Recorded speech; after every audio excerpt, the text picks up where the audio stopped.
Hello प्यारे बच्चों, स्वागत है आप सबका अपना YouTube channel Asim online classes में। आज आप लोगों को हम सिर्फ ये बताने वाले हैं कि कोई बच्चा जो खास करके बोर्ड एग्जाम का तैयारी कर रहा है, 2026 में एग्जाम देने वाले हैं, तो वो बच्चा क्या जनवरी से पढ़कर एक टॉपर बन सकता है या 450 प्लस नंबर ला सकता है? तो प्यारे बच्चों, हाँ, आप लोग बिल्कुल ला सकते हैं। बस उसके लिए कुछ तरीका होता है और हम आप लोगों को आज 5 तरीका बताएंगे और 5वां जो तरीका होगा, सबसे आखिरी जो तरीका होगा, वो सबसे बेस्ट होगा और मेरा भी सबसे फेवरेट वो तरीका है प्यारे बच्चों। तो आप लोगों को सभी तरीका एक एक करके हम बताने वाले हैं। सिर्फ आप लोग क्या कीजिएगा, वीडियो में बने रहिए और अंत तक देखिए, एक बार देख लीजिए। आपको उम्मीद है कि आप अगर मेरा बात सुन लीजिएगा तो आपको क्या होगा कि आपको ये वीडियो बहुत ही आपके जीवन के लिए, बहुत ही आपका बोर्ड एग्जाम के लिए बहुत ही बेनिफिट होने वाला है। इसलिए चलिए हम स्टार्ट करते हैं। सबसे पहला तरीका के बारे में बताते हैं। तो वो 5 तरीका क्या, उसमें से आपको हम पहला तरीका बताते हैं प्यारे बच्चों। तो देखते हैं सबसे पहला तरीका प्यारे बच्चों। सबसे देखिए, आप समझिएगा, एग्जाम में टॉपर बनने का तरीका आपका 5 तरीका। पहला तरीका आपका कितना तरीका प्यारे बच्चों, गौर से देखिएगा, आपका 5 तरीका प्यारे बच्चों। 5 तरीका में आप देखिएगा, पहला तरीका, दूसरा तरीका, तीसरा तरीका और चौथा तरीका, 5 तरीका। तो आपको हम एक एक करके बता रहे हैं प्यारे बच्चों क्या तरीका हो सकता है। आप ध्यान से देखिएगा, स्किप मत कीजिएगा वीडियो को, बहुत बेनिफिट वीडियो आपके लिए, समझना। आप जनवरी से पढ़कर जो टॉपर बनने का जो सीक्रेट है, टॉपर सीक्रेट यही है प्यारे बच्चों। देखिएगा, सबसे पहला जो तरीका था प्यारे बच्चों, वो आपका तरीका था नोट्स का अवेलेबल होना। नोट्स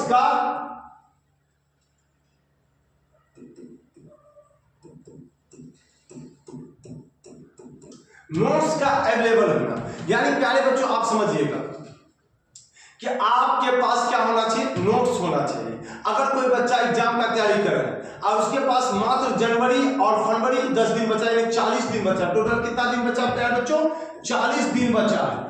40 दिन बचा और आपको 40 दिन में क्या करना है, आपको एक टॉपर बनना है। तो उसके लिए आपको क्या करना पड़ेगा, सबसे पहला आपके पास क्या होना चाहिए, आपके पास प्यारे बच्चों, आपके पास ये नोट्स होना चाहिए प्यारे बच्चों। और आप कहीं भी क्लास कर रहे हैं, चाहे ऑफलाइन कर रहे हैं या ऑनलाइन कर रहे हैं, उससे कोई बड़ी समस्या नहीं प्यारे बच्चों। आप जहां इच्छा करें वहां कीजिए, लेकिन आपके पास लास्ट टाइम में क्या होना चाहिए, आपके पास नोट्स होना चाहिए।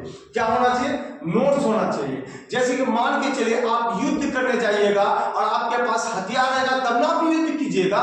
कैसे बोलेंगे, अगर आपके पास हथियार है तब ना युद्ध कीजिएगा। अगर मान लीजिए युद्ध में बिना हथियार के जाइएगा, सामने वाला गोली मार देगा आपको, क्या कीजिएगा, कुछ कर पाइएगा? अगर आपके हाथ में भी अगर बंदूक रहेगा तब ना वो डरेगा। तो मेरा कहने का मतलब ये है कि अगर आपके पास नोट्स रहेगा तब ना आप एग्जाम का तैयारी कर पाइएगा।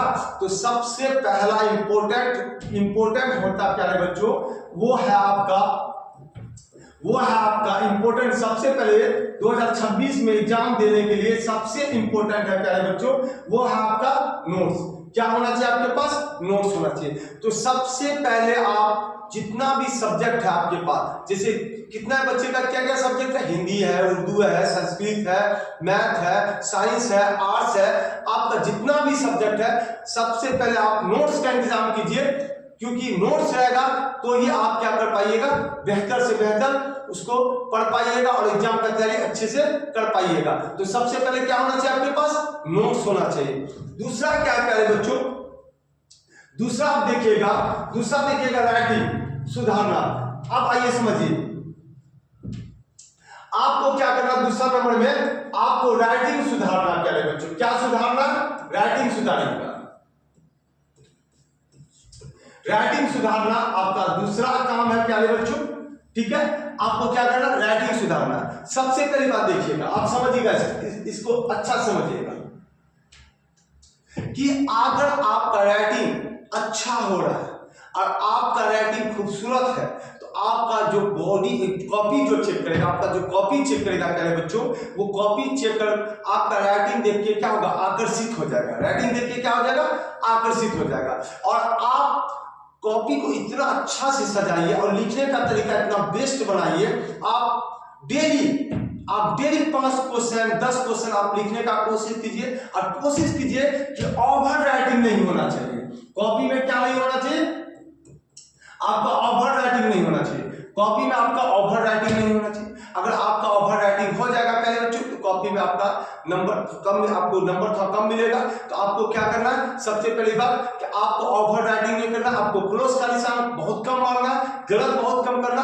आप ऐसा लिखिए, आप इस प्रकार मतलब आप उसको लिखिए कि देखने वाले को लगे कि वाकई में। अब देखिए, सबसे पहली बात आप समझिएगा कि अगर आप बोर्ड एग्जाम में आपका कोई कॉपी चेक करेगा, तो आपको तो फेस टू फेस नहीं जान रहा है कि कौन बच्चा है, कैसा है, न है, तो नहीं जाना।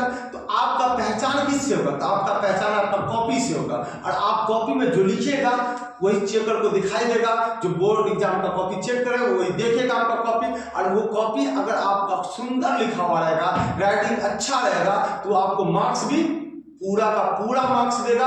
यानी आपको क्या देगा? फुल मार्क्स देगा प्यारे बच्चों। कौन फुल मार्क्स आपको देगा प्यारे बच्चों, याद रखिएगा। तो आपका क्या होना चाहिए? कॉपी सुंदर होना चाहिए, कॉपी सुंदर होना चाहिए प्यारे बच्चों। कॉपी सुंदर रहेगा, आपका क्या होगा? आपको नंबर पूरा का पूरा मिलेगा। ये मेरा दूसरा तरीका था प्यारे बच्चों। आप ध्यान दीजिए, पहला तरीका क्या था? नोट्स अवेलेबल कर लीजिए। दूसरा तरीका, आप राइटिंग सुधारिए। आप हर क्वेश्चन का 5, हर सब्जेक्ट का 5, 3, 4 जो भी हो आप डेली लिखिए और तरीके से लिखिए, ताकि आपका राइटिंग क्या हो? सुंदर हो। क्लियर बात है? अब तीसरा तरीका है प्यारे बच्चों, तीसरा तरीका है आपका हर सब्जेक्ट को डेली पढ़ना। चलिए देखिएगा, हर सब्जेक्ट, तीसरा तरीका है प्यारे बच्चों, तीसरा है हर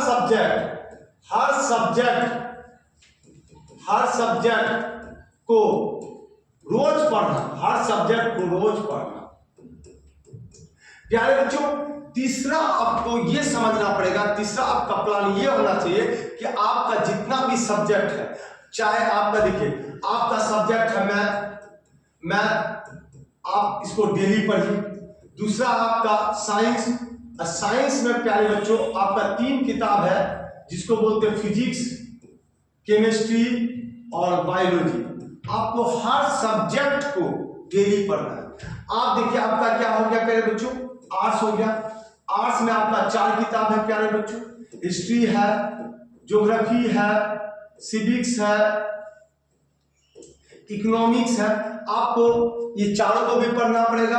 आपका उर्दू या संस्कृत होगा प्यारे बच्चों, उर्दू या संस्कृत होगा, इसको पढ़ना है। ठीक है। 5वां तरीका है प्यारे बच्चों हिंदी। आपका क्या है? हिंदी। तो प्यारे बच्चों, आपको डेली हर सब्जेक्ट पढ़ना है, यानी रोज हर सब्जेक्ट को पढ़ना है।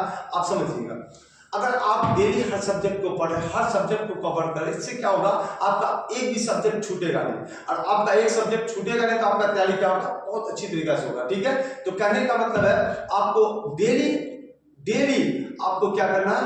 एक हर सब्जेक्ट को लेना है, उसको पढ़ना है। तो पढ़ने का तरीका क्या होना चाहिए प्यारे बच्चों? देखिए समझिएगा, सबसे पहले आप कोई एक सब्जेक्ट पढ़ने बैठिए, आप उसमें बोर होने लगिए, बोर हो जाइएगा, मतलब पढ़िएगा ज्यादा देर तो बोर हो जाइएगा। आप क्या कीजिएगा? सब्जेक्ट बदल दीजिए, दूसरा सब्जेक्ट पढ़िएगा, आप उसमें थोड़ा इंटरेस्ट आएगा, और फिर तीसरा सब्जेक्ट पढ़ने लगिएगा। यानी एक सब्जेक्ट में बोर हो, आप दूसरा सब्जेक्ट निकाल दीजिए, दूसरा सब्जेक्ट में बोर होने लगिए तो आप क्या कीजिए?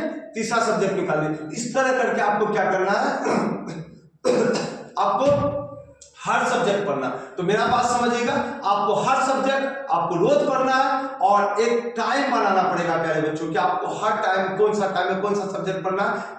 तो इससे और आपका बेहतर होगा। अगर चलिए टाइम नहीं भी बना पाते हैं तो आप समझिएगा कि आपको हर सब्जेक्ट पढ़ना, आपको जब दिल करे जो सब्जेक्ट निकालेगा पढ़िए, निकालिए, पढ़िए, और जब आप बोर होने लगिए तो आप सब्जेक्ट चेंज कर दीजिए, दूसरा सब्जेक्ट पढ़िए। इस तरह आप सब्जेक्ट को बदल बदल के पढ़िएगा तो आपको पढ़ाई में इंटरेस्ट रहेगा और पढ़ने में मन लगेगा प्यारे बच्चों। ठीक है प्यारे बच्चों। चौथा जो है प्यारे बच्चों, चौथा पॉइंट है आपका, देखिएगा चौथा पॉइंट आपका होगा सिलेबस को 2 पार्ट में बांटना। चौथा पॉइंट क्या होगा प्यारे बच्चों? सिलेबस को, आपका ये जो सिलेबस है प्यारे बच्चों, सिलेबस जो है प्यारे बच्चों, आपको क्या करना है? इसको 2 पार्ट में बांट देना।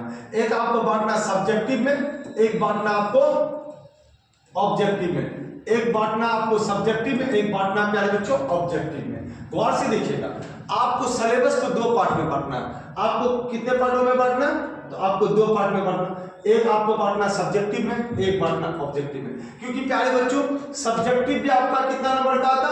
230 नंबर का आता, मार्क्स का आता है। और आपका ऑब्जेक्टिव भी कितना मार्क्स का आता है प्यारे बच्चों? तो 230 मार्क्स का आता है। तो आपको क्या करना, आपको सिलेबस को क्या करना, 2 पार्टों में बांट देना और हर एक पार्ट को आपको पढ़ना है। जैसे देखिएगा, आप क्या कीजिएगा, अगर सब्जेक्टिव का टाइम अलग रखिएगा, सब्जेक्टिव का टाइम अलग कीजिए, ठीक है, अलग कीजिए, और ऑब्जेक्टिव का टाइम भी आप क्या कीजिए, अलग कीजिए। यानी ना समझे कहने का मतलब, एक समय ऐसा बनाइए जो जिसमें आप सिर्फ ऑब्जेक्टिव पढ़िए, हर सब्जेक्ट का ऑब्जेक्टिव पढ़ेगा, और एक समय ऐसा बनेगा जो हर समय आप क्या पढ़िए, सब्जेक्टिव पढ़िए। आप अगर मान के चलिए हर सब्जेक्ट का 4 क्वेश्चन भी याद कर रहे प्यारे बच्चों, तो 40 दिन में आपका 160 प्रश्न याद हो जाता है। आप बताइए 160 प्रश्न याद होगा तो यहां से आप इंपोर्टेंट हो या जो लगे कि आपको एग्जाम में आने वाला है वो सब क्वेश्चन को आप सेलेक्ट कीजिएगा और याद करना स्टार्ट कर दीजिएगा। तो आप ये याद रखिए, इतना मानिए आप कि अगर आप डेली 4 से 5 क्वेश्चन याद करते हैं तो आपको दिक्कत नहीं होगा और आप एग्जाम में अच्छा लिखेंगे। और वहीं पे आपको ऑब्जेक्टिव क्या करना पड़ेगा प्यारे बच्चों, और आपको ऑब्जेक्टिव थोड़ा ज्यादा मेहनत करना पड़ेगा, आपको डेली देखना पड़ेगा ऑब्जेक्टिव, 100-150 ऑब्जेक्टिव देखना पड़ेगा। आप सिर्फ ऑब्जेक्टिव देखिए और उसका आंसर देखिए। क्या होता है, एग्जाम में आपको ऑप्शन मिलेगा, ऑप्शन आपको 4 मिलेगा, आप बराबर आंसर देखिएगा तो आपको ध्यान रहेगा कि हमको कौन सा मेरा आंसर है, आप तुरंत टिक आउट कर दीजिएगा। इसलिए बोलते हैं ऑब्जेक्टिव को भी बराबर देखिए और सब्जेक्टिव को भी देखिए, लेकिन दोनों का टाइम क्या कीजिए, अलग अलग बढ़ा दीजिए। आप जितना समय निकालें, ये देखिए प्यारे बच्चों बोलने से नहीं होता, आपको करना पड़ेगा। ये आप अगर आप टॉपर बनना चाहते हैं, 90+ लाना चाहते हैं, यानी 90+ मार्क्स लाना चाहते हैं हर सब्जेक्ट में, आपको ये देखना पड़ेगा और समझना पड़ेगा। सबसे इंपॉर्टेंट बात ये होता है कि आप अगर कोशिश कीजिएगा हो जाएगा। ऐसा थोड़ी होता है कि अगर मान के चले आप टॉपर नहीं बन सके तो क्या होगा, आप कोशिश भी तो नहीं कीजिएगा, कोशिश तो करना पड़ेगा। क्या होगा अगर आप टॉपर नहीं बनिए, कम से कम कोशिश तो कीजिएगा, ताकि आपको उम्मीद रहेगा कि चलो भाई हम कोशिश तो किए। चलिए प्यारे बच्चों लास्ट टाइम में ये पढ़ने का तरीका है, ठीक है। अब ध्यान दीजिएगा प्यारे बच्चों, अगला जो होगा प्यारे बच्चों आपका होगा सोचना, यानी अगला जो आपका आएगा प्यारे बच्चों वो है सोचना।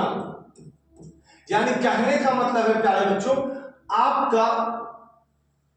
आपका सोचना, यानी आप कोई भी चीज पढ़ रहे हैं, मान के चलिए ये सबसे लास्ट है और सबसे फेवरेट है प्यारे बच्चों। आप मान के चलिए दिन भर में आप 10 क्वेश्चन 20 क्वेश्चन याद किए, आप वो क्वेश्चन को क्या कीजिए, एक क्वेश्चन लिख लीजिए और आप कहीं पे साइड में अकेले तन्हाई में चले जाइए और सोचिए कि हम कौन कौन क्वेश्चन याद किए थे और कैसे याद किए थे। अब उसको प्रैक्टिस कीजिए। जैसे मान के चलिए हमको याद है, हम बोल रहे हैं याद आया लेसन 1 का फिजिक्स पढ़ रहे हैं, तो लेसन 1 का प्रकाश का परावर्तन।